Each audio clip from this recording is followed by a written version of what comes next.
America president Donald Trump మరోమారు ఇరాన్ను బెదిరించాడు. తమకు ఓపిక నశిస్తోందని, వెంటనే తమతో డీల్ కుదుర్చుకోవాలని, లేదంటే 3 రోజుల్లో లేదా వచ్చే వారంలో మీ అంతు చూస్తానంటూ వార్నింగ్ ఇచ్చాడు. అంతకుముందు ఆదివారం నాడు ఇరాన్కు కౌంట్డౌన్ మొదలైందని, ఇక వెంటనే ఇరాన్ శరవేగంగా స్పందిస్తే సరి, లేదంటే ఇరాన్కు ఇక ఏమీ మిగలదని ట్రంప్ హెచ్చరించిన విషయం తెలిసిందే. ఇక ట్రంప్ తాజా వార్నింగ్ల గురించి ఏమంటున్నారో తెలుసుకుందాం.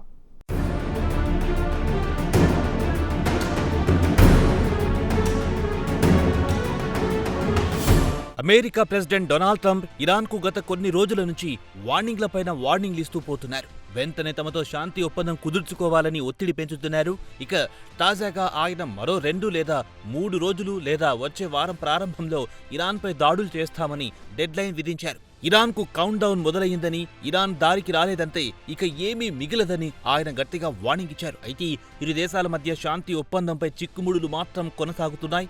తన వరకు తాను ఇరాన్తో యుద్ధానికి దిగాలనుకోవడం లేదు, కానీ అటు నుంచి సరైన సంకేతాలు రాకపోతే మాత్రం దిగక తప్పదని ట్రంప్ అన్నారు. తన ఉద్దేశం మాత్రం ఇరాన్ వద్ద ఎట్టి పరిస్థితుల్లో అణ్వాయుధాలుండరాదని, ఉంటే వారు ఖచ్చితంగా వినియోగిస్తారు. ప్రస్తుతం ఇరాన్ మాత్రం అత్యంత తీవ్రవాద ధోరణి కలిగి ఉందన్నారు. తన మనసు మాత్రం ఇరాన్ ఖచ్చితంగా అణ్వాయుధాలు వినియోగిస్తుందని చెబుతోంది. వారిని దారికి ఎలా తెచ్చుకోవాలో తనకు బాగా తెలుసు. ఇరాన్ తీవ్రవాద పోకడలకు పోతోందన్నారు ట్రంప్.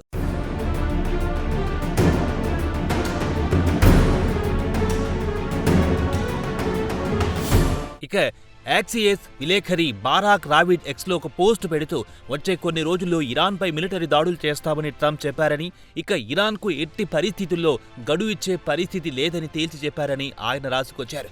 ట్రంప్ ఇరాన్పై 2-3 రోజులు లేదా వచ్చే వారం ప్రారంభంలో దాడులు చేయాలనుకుంటున్నాడు. అంటే శుక్ర లేదా శనివారాల్లో లేదా వచ్చే వారం ప్రారంభంలో దాడులకు ప్లాన్ చేస్తున్నారని రావిడ్ ఎక్స్లో పేర్కొన్నారు. అయితే ట్రంప్ గత కొన్ని రోజుల నుంచి ఇరాన్పై ఒత్తిడి పెంచుతూనే ఉన్నారు.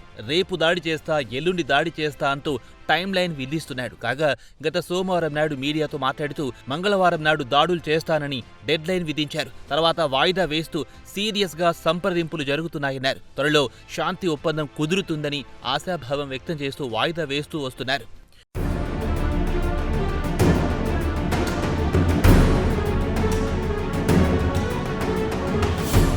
అయితే ట్రంప్ తాను ఇరాన్పై దాడులు చేయకపోవడానికి ప్రధాన కారణం గల్ఫ్ దేశాలు తనకు విజ్ఞప్తి చేయడంతో తాను ఆగానని వివరించారు. ఖతార్, సౌదీ అరేబియా, యుఏఈలు తనకు సంయమనం పాటించమని కోరడంతో ఇరాన్ జోలికి పోలేదన్నారు. లేదంటే ఇరాన్పై రేపే భారీ ఎత్తున దాడులు చేయగలనని సౌదీ అరేబియా, ఖతార్, యుఏఈతో పాటు పలు గల్ఫ్ దేశాలు తమను రిక్వెస్ట్ చేయడంతో ఆగామన్నారు. ఇరాన్పై దాడులు చేయాలనుకుంటే తన కేవలం 1 గంట పట్టదన్నారు. అయితే మధ్యవర్తులు తనకు ఫోన్ చేసి కాస్త ఆగాలని సూచించారు. కాబట్టి ఆగానని చెప్పుకొచ్చారు. గల్ఫ్ దేశాలు చెప్పాయి కాబట్టి ఆగారు, లేదంటే ఓ గంటలో యుద్ధానికి సిద్ధమవుతాం, కావాలనుకుంటే ఇప్పటికిప్పుడు ఇరాన్ అంతు తేలుస్తానని ట్రంప్ వైట్ హౌస్లో మీడియాతో మాట్లాడుతూ అన్నారు.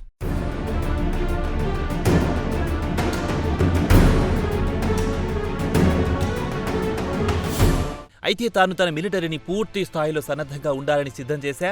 ఈసారి పూర్తి స్థాయిలో ఫుల్ ఫోర్స్తో ఇరాన్పై దాడి చేయాలని ఆదేశాలు జారీ చేశారని చెప్పారు. ఒకవేళ డీల్ కుదరలేదంటే వెంటనే రంగంలో దిగాలని వారిని సిద్ధం చేశారని ట్రంప్ చెప్పుకొచ్చారు. కాగా ఇరు దేశాల మధ్య ఏప్రిల్ 8న కాల్పుల ఒప్పందం కుదిరింది. ఇస్లామాబాద్లో ఇరు దేశాల మధ్య చర్చలు జరిగాయి. ఈ చర్చలకు అమెరికా తరపున జేడీ వాన్స్ రావడం, ఇరాన్ తరపున విదేశాంగ మంత్రి Abbas Araghchi, Iran parliamentary speaker Mohammad Bagher Ghalibaf హాజరయ్యారు.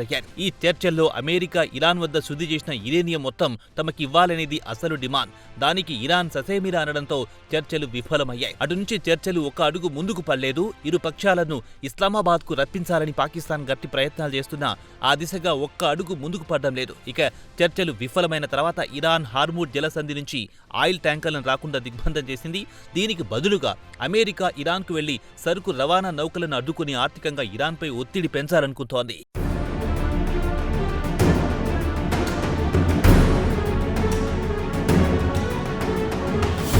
ఇదిలా ఉండగా ట్రంప్ ఇరాన్పై హెచ్చరికలు జారీ చేస్తుంటే దానికి బదులుగా ఇరాన్ విదేశాంగ మంత్రి అబ్బాస్ అర్గాచి ఎక్కడా తగ్గకుండా గట్టి కౌంటర్ ఇస్తున్నారు. అంత ఉత్సాహముంటే దాడి చెయ్యండి, చూద్దాం, మీ మైండ్ బ్లాంక్ అయ్యే విధంగా జవాబిస్తామని హెచ్చరించారు అర్గాచి. ఇరాన్ యుద్ధానికి సిద్ధంగా ఉంది. ఒకవేళ యుద్ధానికి దిగితే ఈసారి యుద్ధంలో మీ విమానాలను కూల్చడానికి తాము సిద్ధంగా ఉన్నాం. మా బలమైన ఆర్మీ మీరు గొప్పగా చెబుతున్న F-35 యుద్ధ విమానాలను కూల్చడానికి సిద్ధంగా ఉన్నాయని ఆయన ఎక్స్లో ఒక పోస్టు పెడుతూ చెప్పారు. ఇటీవల మీతో చేసిన యుద్ధంలో కొత్త పాఠాలు నేర్చుకున్నాం, అదనంగా కొంత జ్ఞానం కూడా సంపాదించుకున్నాం, అనుభవం వచ్చింది, మీరు యుద్ధానికి రండి, తర్వాత షాక్ తినడం మీ వంతు అవుతుందని అర్గాచి ట్రంప్కు గట్టిగానే కౌంటర్ ఇచ్చారు. ఇటీవల ముగిసిన యుద్ధంలో అమెరికా డజన్ల కొద్దీ యుద్ధ విమానాలు నష్టపోయినట్టు యుఎస్ కాంగ్రెస్ కూడా అంగీకరించిందని, ఈ యుద్ధ విమానాల విలువ బిలియన్ల కొద్దీ డాలర్లు చేస్తాయన్నారు అర్గాచి.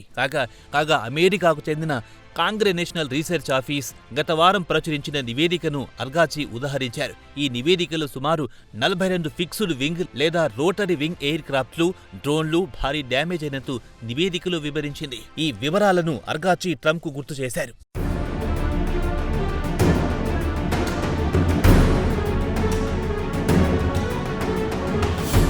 ఇక ఇజ్రాయెల్ కూడా ఇరాన్పై దాడి చేయడానికి సిద్ధంగా ఉంది. మంగళవారం నాడు ఇజ్రాయెల్ ప్రధానమంత్రి బెంజమిన్ నెతన్యాహు ఇటు రాజకీయ నాయకులతో పాటు మిలిటరీ అధికారులతో చర్చలు జరిపారు. ఇరాన్పై దాడులు చేయడానికి సిద్ధంగా ఉండాలని వారిని అలర్ట్ చేశారు. గత వారం నెతన్యాహు ఓ ఇంటర్వ్యూలో మాట్లాడుతూ ఇరాన్లో కొన్ని టార్గెట్లను ధ్వంసం చేయాల్సి ఉందన్నారు.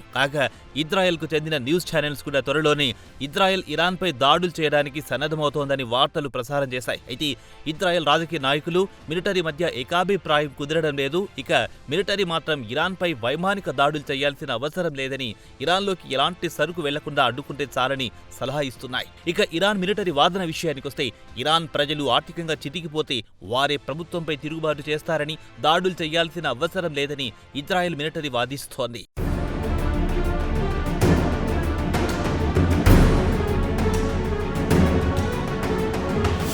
ఇక రాజకీయంగా చూస్తే నెతన్యాహుకు మాత్రం ఎట్టి పరిస్థితుల్లో ఇరాన్పై వైమానిక దాడులు చేయాల్సిందేనని పట్టుదలతో ఉన్నారు. ఇక రాజకీయంగా లేదా వ్యక్తిగతంగా ఆయన బతికి బట్టకట్టాలంటే ఇరాన్పై దాడులు చేయాల్సిందే. ఎందుకంటే ఆయనపై దేశంలో లెక్కలేనన్ని అవినీతి కేసులు పెండింగ్లో ఉన్నాయి. వాటి నుంచి తప్పించుకోవడానికి ఆయన ఏదో ఒక కారణంతో ఇటు ఇరాన్, అటు లెబనాన్, గాజాలపై దాడులు చేస్తూ ఉండాల్సి వస్తోంది. అయితే ఇజ్రాయెల్ ఏకపక్షంగా ఇరాన్పై దాడులు చేయడానికి కూడా వీల్లేదు. ఎప్పుడైతే ట్రంప్ గ్రీన్ సిగ్నల్ ఇస్తే అప్పుడే ఇరాన్పై వైమానిక దాడులు చేయడానికి ఇజ్రాయెల్కు వీలవుతుంది.